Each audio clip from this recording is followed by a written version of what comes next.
You're live. Okay. Hello, everybody. Thank you for joining us. It's an episode of Metaphysically Speaking. We are back live again. We had a short break, and now we're back, starting at our new time at 12:15. It looks like today I have two beautiful guests. I'll introduce myself. I'm Mystical Madison, and this is Manny Schneider and Abby O'Neill. They are here to talk about light work. It's not just ordinary light work. This show that I've been doing, Metaphysically Speaking, since October, so I think I've had about almost 30 shows now.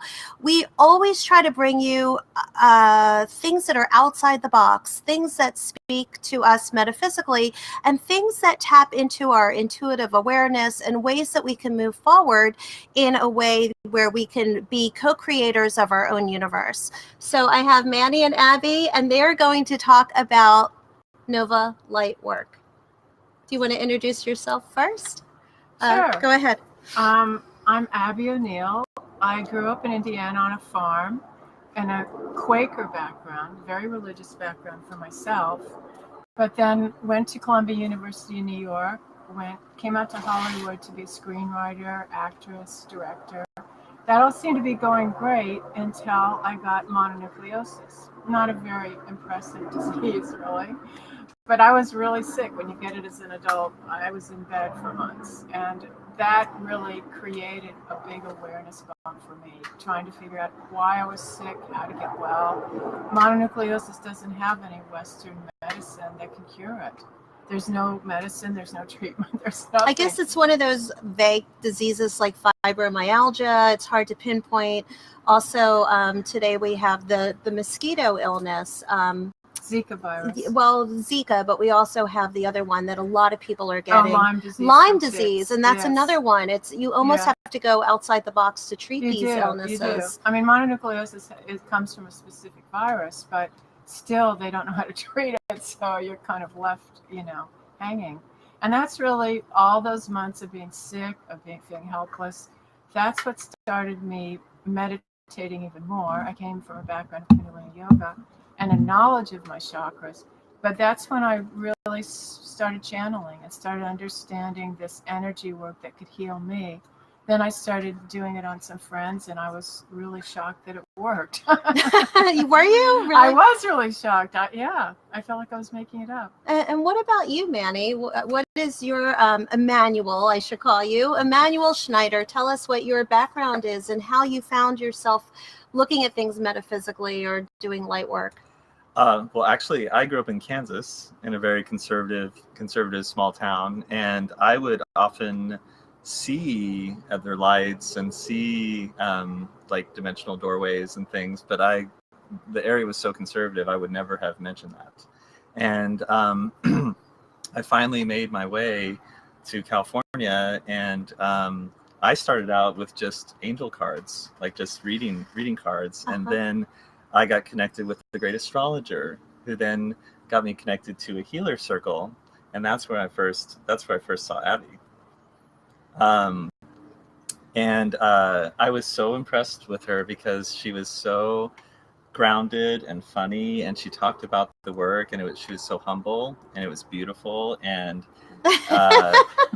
and she talked about how a blue guy came in before she knew it was Krishna that had come into the healing, and it was so great, and I was like, oh, I can't wait to work with her. Can you explain that a little bit, Abby? What do you mean by was it something that happened when you were in a healing circle with other people, or how did you have I think that vision? when I was very ill, I think what you do is you connect with your guides and angels, and I know that's kind of a loose term and can mean a lot to many people, but I do think that certain light beings or presences, and I will include Christ with that, because I think Christ comes to many people to heal them. The Virgin Mary comes to many people. Saints come to many people.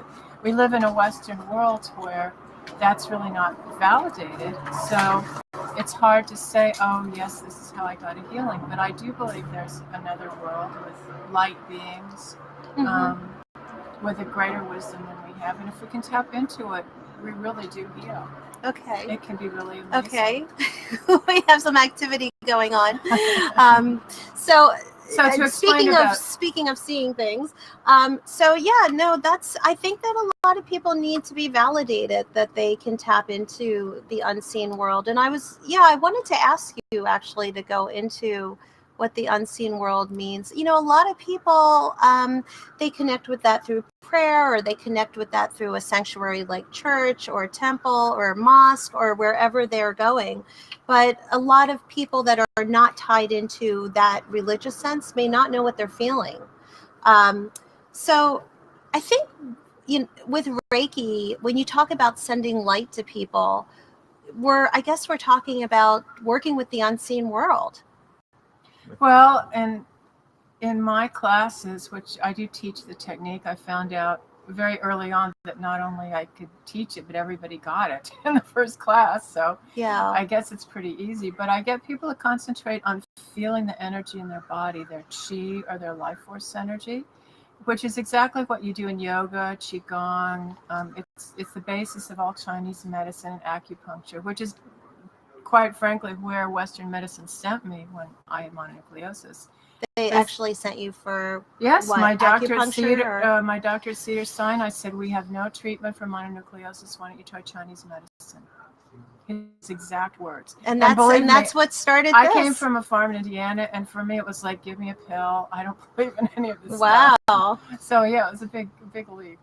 But now I realize that if we learn to feel the energy in our bodies and we simply track that, in other words, we don't have to, we can be any religion, we can have our faith, but we also have our own energy in our bodies, just like our breath. Mm-hmm. So if we connect with that energy, and in my classes I teach to increase the energy and direct the energy. Mm-hmm. I think it's pretty much what people do when they pray effectively, is they're getting whether they know it or not, they're connecting with their own life energy. Yeah. And they are directing it. Yeah. And they may not know what they're doing. They just know that they feel better. Exactly. So what are we talking about when we're talking about light, though? I mean, when you're talking about directing light, or, is there actually, do you think that's energetically something's really moving? Do you think that our minds are, I've been to your class, and by the way, her class is amazing because we sit in a group of, usually no more than 10 12. people. Uh-huh. Yeah, 10, 12 people. And you actually do this thing where, and that's why I wanted to have Abby come on, because I feel like I got so much out of it. I think that the reason it's so powerful, you have your own power, but I think it becomes more powerful when other people are doing it as a group and doing it synchronistically, yes. Because you have all these people focusing on you at the same time, mm-hmm. and they're sending you light. Yes. And it reminds me of when you hear that there's prayer circles for people. Yes. And how that does something. It probably does something on a cellular level. I think so. So what exactly, if you could put that in words for the audience, what is that? Well, I ask people to imagine light, but imagining light is hard for some people. Yeah. And really what I want them to connect with is just a feeling of energy in their own body. And as we go around the circle in class, they do feel energy. They might feel a tingling. They might feel a throbbing in their third eye. Their hands may get warm. Their bodies may heat up. Uh-huh. So that's our essential chi energy. And so for some people, they can't imagine light coming into their body. I say, imagine just standing under a waterfall or being on a hill and having the wind blow through you. But it's basically just getting to that, almost our heartbeat, that vital energy that goes through us, and just connecting with it.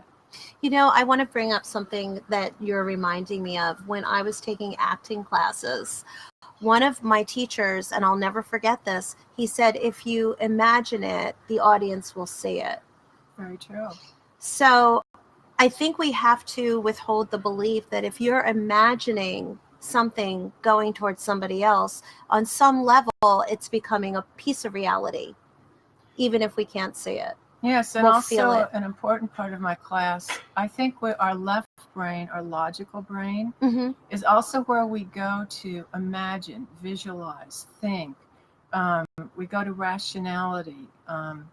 when we jump over into the right side of our brain, that's where we hit energy. That's where we hit this amazing healing power that we can access. And science has proved that different parts of the brain section off for different parts of our mental state or emotional intelligence. Yes, I think if we make that jump into our right brain, however we do it, we're suddenly have the access of a supercomputer. We suddenly have the access of instant healing of all kinds of things. And I know Emmanuel comes from a background of Reiki, so he's experienced that through Reiki before he came to know.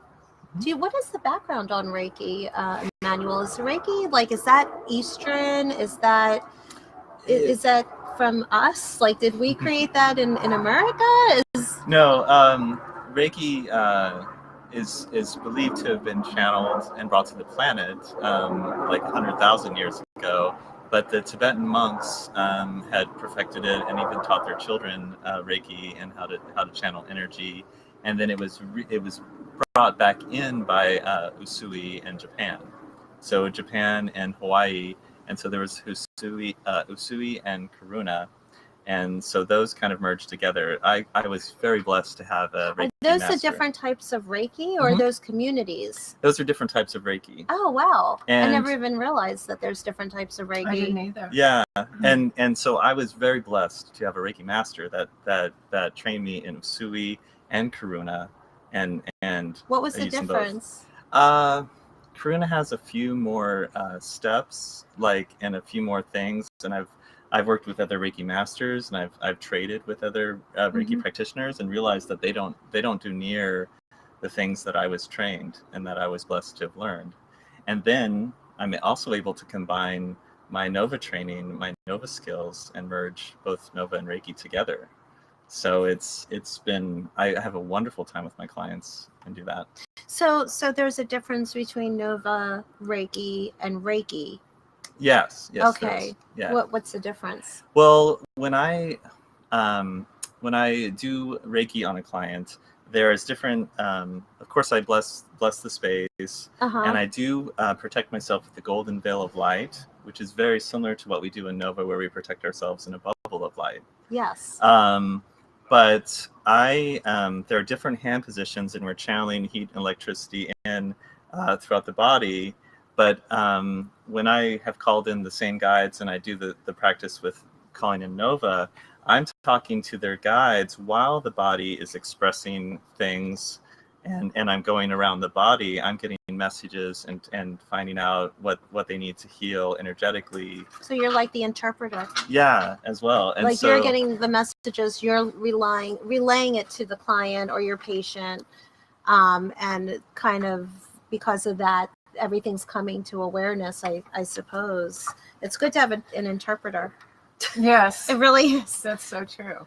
Well, and what's interesting is if what I've noticed that's different, and sometimes when I do a Reiki client, they kind of sort of fall asleep and deeply breathe and sort of have their own little vision and experience while I go around. So I let the client share first, and then I tell them what I experienced and what I was supposed to tell them.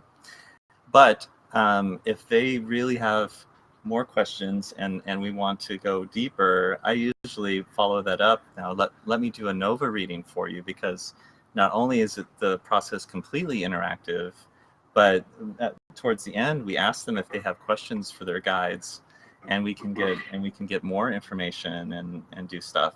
So I love doing both practices, but if I really want to do the deepest and most profound healing, I asked to do Nova. So do you feel like Reiki is healing, but then Nova gives people answers? I'm trying to kind of piece it together. Oh, difference.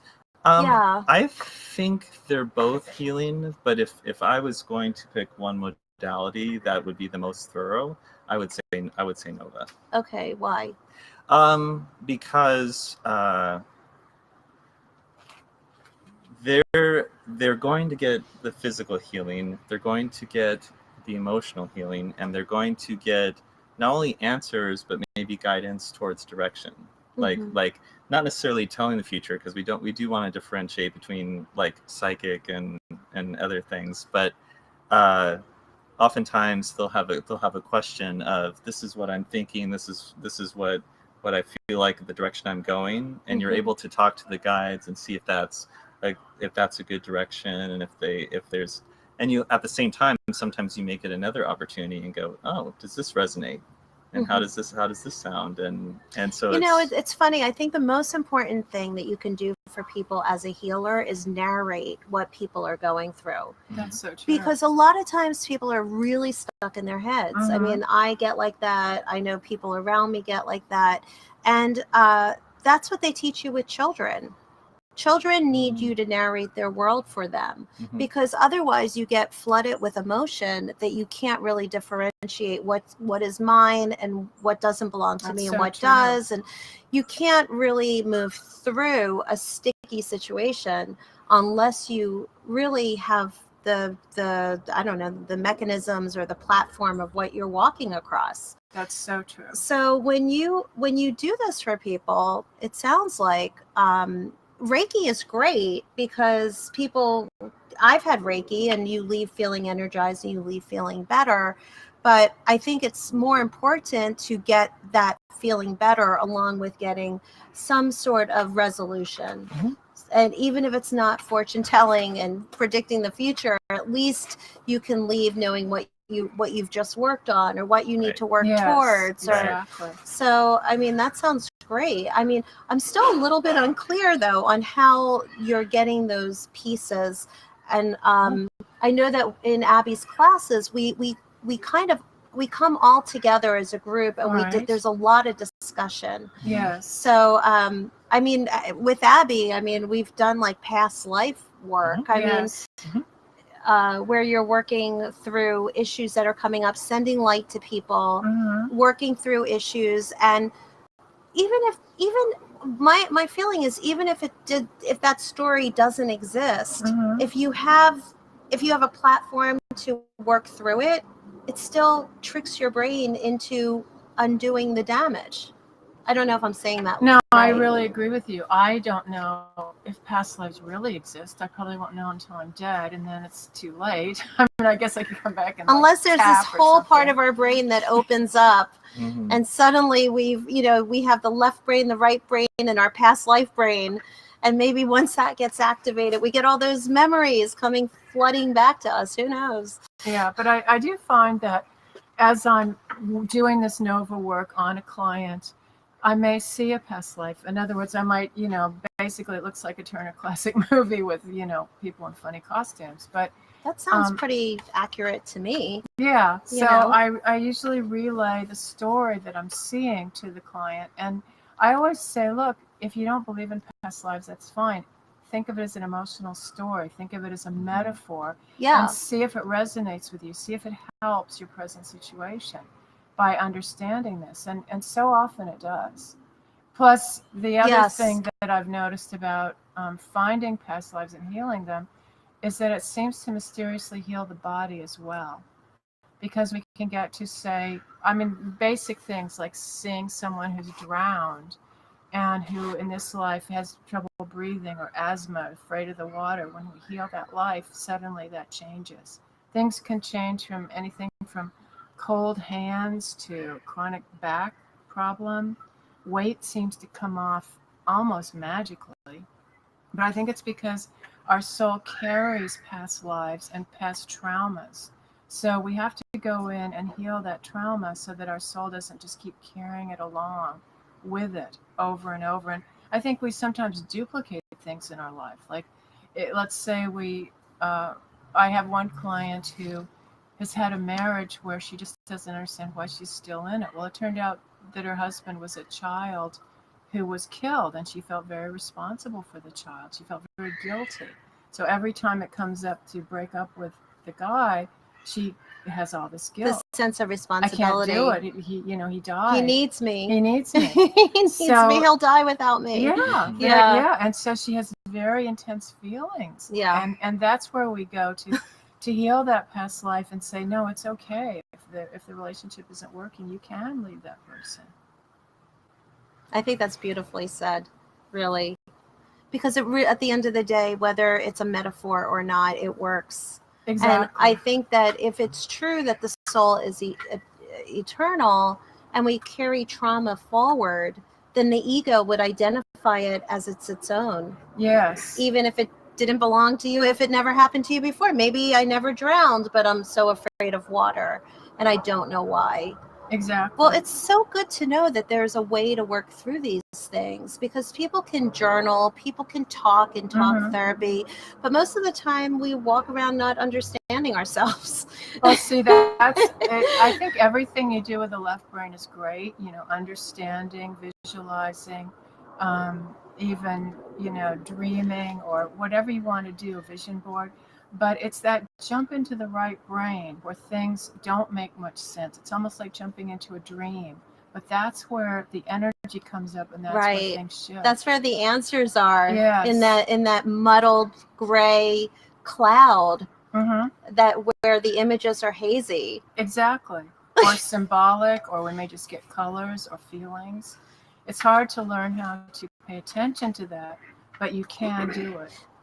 Before we go back to Emmanuel, Abby, talk about your class, because what is so cool about your class, other than what I just described, is you go through a series of classes once a month. Right. You have a series that people can drop in on, or sometimes people do the whole thing. Right. Do you want to tell people how that series is broken down? Sure. I do have a monthly class, which is just allowing people to, what I've just said, fill up with light, learn how to use light, learn how to jump into the right brain, learn how to do, it's a great, powerful tool for self-healing. I also travel around the country and different parts of the world teaching weekend seminars, because I think in the course of a weekend, Friday night, Saturday, and Sunday, you can basically pick up the tools of this. And it's definitely not just for a practitioner to come and do it on you.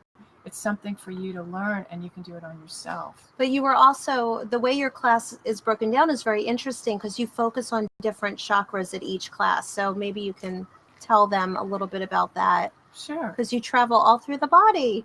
Well, and there's some that I want to do. I should probably do them all, but there's some that I feel more drawn to than others. Well, getting back to the trauma, whether it's a past life trauma or just a trauma from our childhood, it often lodges in a certain chakra. Now, the chakras are energy centers in our body. We have our third eye, our throat, our heart, stomach, sexual chakra, and root. But they all basically govern different things.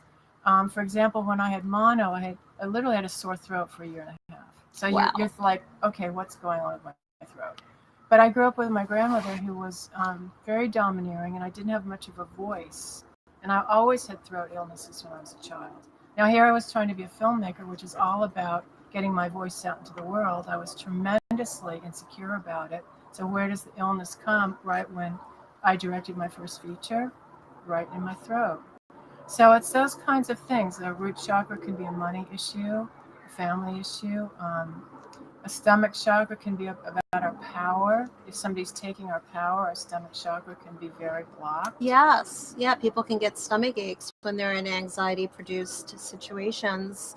Yeah, so each month you focus. I mean, what is the one today that you're having? Is that the... Well, today is, I'm sort of starting the whole process again. Oh, you are? You went through them already? I'm doing a general healing today. And I also, on my website, novalightwork.com, there are audio tapes which lead people through the guided meditations and the beginning classes to learn this technique. Okay. Yeah, because there was one that I missed that I wanted to do, and that was about communication.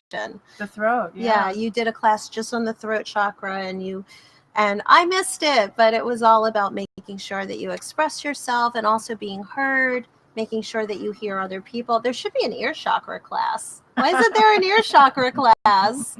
That's a good point. I don't know. I don't know. I think we should add another chakra. So what about you, Emmanuel? Like which one do you identify with? Is there one in particular that you like better than the others? As far as chakras? Yes. Was there one like, I can't miss that one?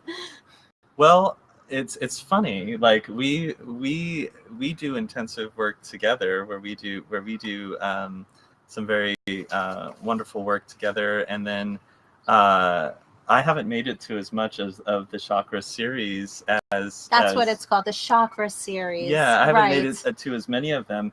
Although the recorded ones I think are wonderful, and I did the heart chakra exercise where I got to sit at a nice library and do the whole exercise myself. And her voice is so beautiful and so soft. I remember the first time I met you. Yeah. Oh my God, it was at Abby's class because Yeah. it was at the Metaphysical Bookstore on the west side. I just had that flashback, and we were working on the heart chakra together, and I saw some imagery, and I think the heart chakra is a very powerful one for you. Yeah. For sure. I was kidding about my throat chakra. I think the one that I really, really need is probably maybe the ear chakra.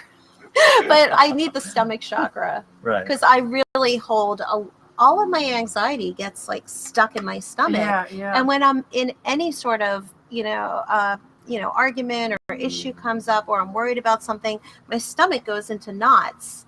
So that's where I store all my blockage. Yeah, we usually can feel it in our own bodies, whether it's anxiety or even parts of our body that feel sort of numb. Yeah. It's also where people collect weight. Another strange thing about this work, which I never predicted, was that when people really clear a chakra, they can lose weight fast. Like I had one client that lost 100 pounds in 6 months. I mean, seriously. Wow. And it didn't come back. Wow. But it was all because I think weight protects our chakras. It's a protective device where we feel like we're insulating ourselves against the world, especially in a damaged chakra. So when you really heal that chakra, the weight loss stories in this work I'm beginning to laugh about. That's amazing. Yeah. Abby, that's really incredible. And that's the first time I really thought of that, because that is definitely where I gain weight, is in my stomach. And I just spent a couple of minutes telling you that that's the area where I feel the most blocked. See, there you go. Yeah. And it's usually protection. Yeah. Yeah. I had one client, a guy who was actually very fit, but he had kind of a belly. Yeah. And he came in for a reading, and he started to take off his belt, and I'm like, oh no, what's going on? And he said, no, I just want to show you. He took off his belt, and he was wearing the pants he had on literally 2 weeks ago, and they were like out to here because all that weight in his belly had just compressed, gone. Wow. He said it went over a long weekend. And when this stuff first started happening, I didn't believe it. His weight probably just shifted. It just shifted. He had and I mean, I see that anyway. I mean, our weight definitely does shift, where you feel like you gain weight in certain areas and not others. And sometimes you lose weight, but you don't look that different because you've lost it in other places. Yeah, it's interesting. Our body definitely has a mind of its own. I'm so convinced about that. Well, it's going to the right brain where you find and you can talk to that mind of its own and learn to dialogue with it, learn to figure it out, and then learn to heal it. Yeah. Cool. So let's go back to Emmanuel. So when did you start? How long have you been in this work? Because I know how you met Abby, but you've been more of a newcomer. Has it been a while? It's been a little while. It was 2012. Okay. When he was a Reiki practitioner for a long time before he met me. Well, yeah, I started taking seminars and classes with Abby, and during that time, when I had just started, I met my Reiki master as well, and so I was getting I was kind of learning both and getting certified in both. I think actually when I picked up Reiki really, really easily. It's something that came easily and to then you. And then I do great with Nova, but like I was intimidated because her readings are so amazing. And so when we would do a few trades, and so I would do Reiki and she would do Nova, and then we cleared a lot of things, and then we healed a lot of things, and then I felt more confident in my skills with Nova. But now with my clients, I kind of feel them out, and I kind of tune in and see if they are needing something where they just need to check out and feel the energy first. I might suggest a Reiki session first, and then do Nova. But sometimes people people are so excited. I'm like, let's do a reading. Mhm. So, Mhm. but so I should say I've been let's see, it's 2017, so about 5 years Mhm. I've been practicing. Mhm. And when you did the Reiki, did you say if you did it here or did you do it? Oh, yeah, I it did was here. in LA. Yeah, Yeah, because it was in you LA. can't really get it where. No, I'm I kidding. mean, do they do that there? I mean, are, we may have viewers in Kansas. I don't know. There but are. I don't want to insult anybody. There are Reiki masters, and Yeah. there are healers, and there is some limited consciousness Yeah. in the Midwest. Yeah. It's just they really have to seek each other out. So yeah. Like, So they what really do have you to do stuff. if you're a metaphysical person and you want to live metaphysically, and maybe you're into tarot, and maybe you're into meditation Mhm. or Reiki or astrology? What do you do if you live in a place like a Quaker area or Kansas? Like, what do you do exactly? How do people deal? Well, I would recommend the podcasts, the audio tapes.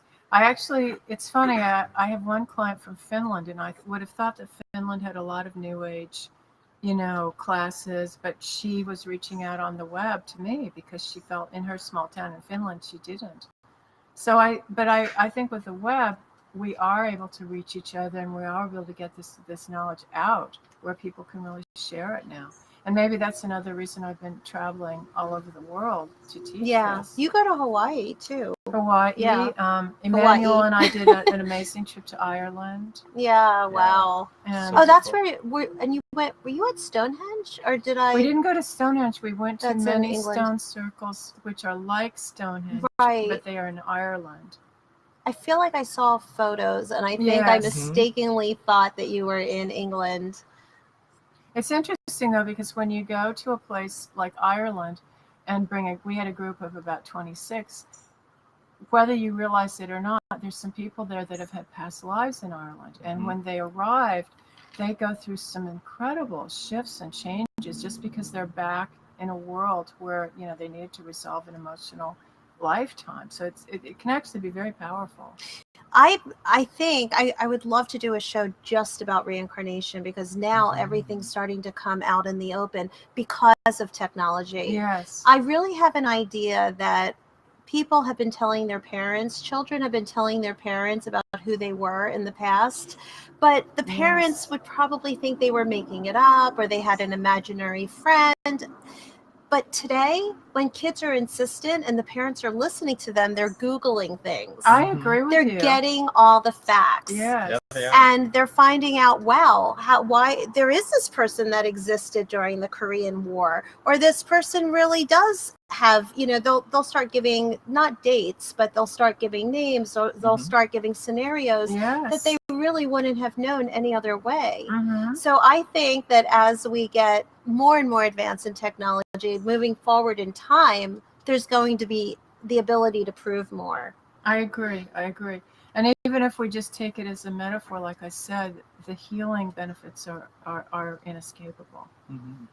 So what are you guys doing next? You guys are opening a center. You want to talk? No, you talk, Emmanuel. Come on. It's your turn. Yes. It likely we'll be opening up a Nova Lightworks Center, and it looks like it's very possibly Palm Springs will be the location. And we did some sacred ceremony on a beautiful spot, and the energy is right, and so many like Obama and all kinds of people are involved in the desert, and there seems to be a lot of energy and a lot of seeking and a lot of there is a big New Age community there. I've never been there. So are you moving? Are you moving to Palm Springs? Well, I don't really know. We're just at the investor stage, and a Right. few investors are being attracted to the idea, and possibly the desert, possibly Los Angeles or someplace in Southern California. But I think the advantage of a center would be that people can have a place to come to experience these classes, to experience maybe more advanced work.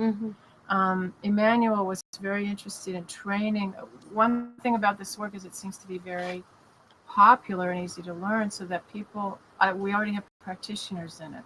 Like we have people in Thunder Bay, Ontario that are doing Nova as part of their job, because it seems to be easy to train people. So Emmanuel wants to take over the training of the new practitioners and maybe also include Reiki with it. Yeah. That's And great. like we want to have definitely a high vibration, and we want to have practitioners that are up to the light and are of purest light.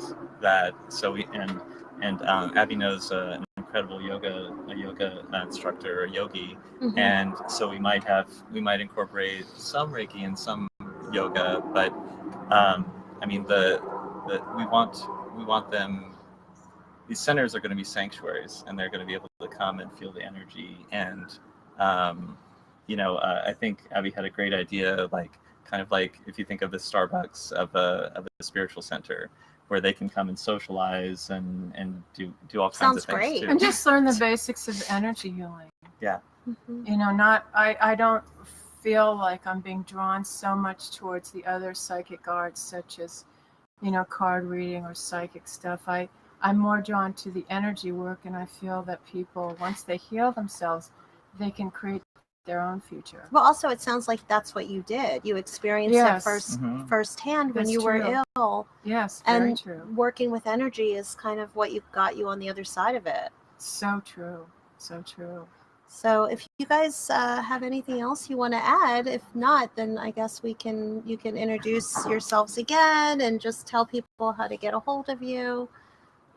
I'm Abby O'Neill, and our website is novalightwork.com. We also have audios, and we have spiritual vacations where you can go for, whether out of the country or just a retreat in the country to learn this work. I guess that's it. Emmanuel. And I'm Emmanuel Snyder, and I'm a certified Nova practitioner, and also I do Reiki as well. And I do have my own website, but I have the contacts at novalightwork.com, Mm-hmm. and that's where you can definitely get a hold of me. Oh, okay. And so this, once again, this is Metaphysically Speaking with myself, Mystic Madison, where we focus on out-of-the-box scenarios, out-of-the-box ideas, and all things that have to do with a higher vibration moving forward intuitively. So thank you for joining us. We have a brand new format here with vidchat.com, and we also I have my producer, Eric Bauer, and I also have a new technical director, Ernie Hurtado. He might just lean over and wave. Thank you, Ernie. He really hooked us up. Well, I can see your hand. I can't see you. There he is. Yay. So he really hooked us up with amazing equipment.